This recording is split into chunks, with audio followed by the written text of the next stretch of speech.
Hey, what's up, Charmsmate? Welcome back to my channel. And if you're new here, welcome to my channel. And this is my Charms TV.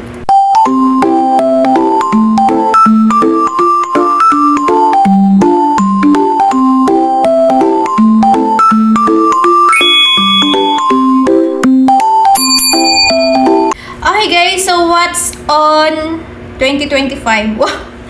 English, hindi mag-English for today's video, guys. Okay, ngayon. So, ngayon, share ko sa inyo. Kasi, guys, medyo matagal-tagal na rin ako hindi napag-share na pampaputi or whitening product dito sa channel ko. And alam ko naman yun yung mga gustong-gusto nyo talaga dito sa channel ko. Yun yung mga favorite nyo. Alam nyo, guys, sa totoo lang, ginakip ko tong product na to kasi mahirap siyang bilhin sa market. But anyway, dahil nga, deserve nyo naman and sharing is caring. So, yeah, i-share ko na sa inyo guys kung ano yung product na nakapag-lighten sa skin ko this or last 2024. So, buong 2024 guys, ito yung product na ginamit ko and never ako nag-try ng ibang product.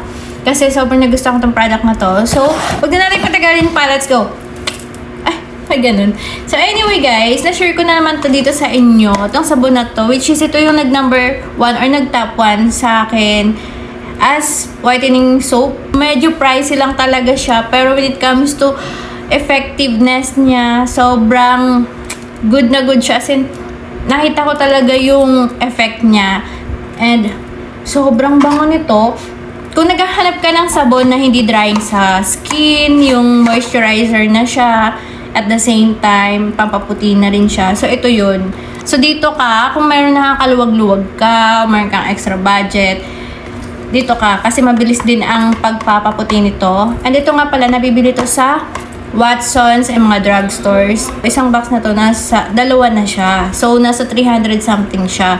Pag bumili ka naman ng isa lang nito, siguro parang nasa 175 siya. Guys, disclaimer lang, this is not sponsored. Dotamax pa naman. Char. Meron ako share sa inyo guys. And perfect tong sabon na to sa mga young skin. Etong sabon na to, highly recommend ko sa inyo. Ano siya, organic siya. Wala siyang harsh chemical. Yung Fairy soap, made in Dubai siya. So, may mabibili tayo dito sa Philippines. Mga legit na mga seller. Pero, iilan lang sila. Kaya ako itong ginigatekeep, guys. Kasi, ang bilis nitong maubusan ng stock. Tapos, ang tagal-tagal na mag-restock. Kaya, pag bumibili ako nito, nag-hoard talaga ako. As in, for the hoard. Perfect din to sa mga skin na sensitive, kagaya ko. Ganito pala siya sa loob. Malaki din siya, guys. Ayan siya. Ganyan siya kalaki. And, amoy sabon talaga siya. And, mabilis lang tumatunaw, guys. Gawin nyo. Hatiin nyo lang siya para makatipid kayo. When it comes sa pagpapaputi, effective siya, guys. Simula nung nagamit ko to or na-try ko to, hindi na ako nagpalit ng sabon. Dito na ako kasi mura na nga siya. Alam nyo, parang 70 pesos lang to. Ganito na siya kalaki. Tapos pwede mo pa siyang hatiin para mas tipid. Yung ginagamit kong sabon sa face ko. Hindi ako nag-rashes. Kung gusto nyo magpa-lighten up, gusto nyo magpaputi, para silang effective. Yeah, that's it for today's video, guys. Thank you so much for watching. I hope nagustuhan itong video na to. And if you like this video, please give me a thumbs up.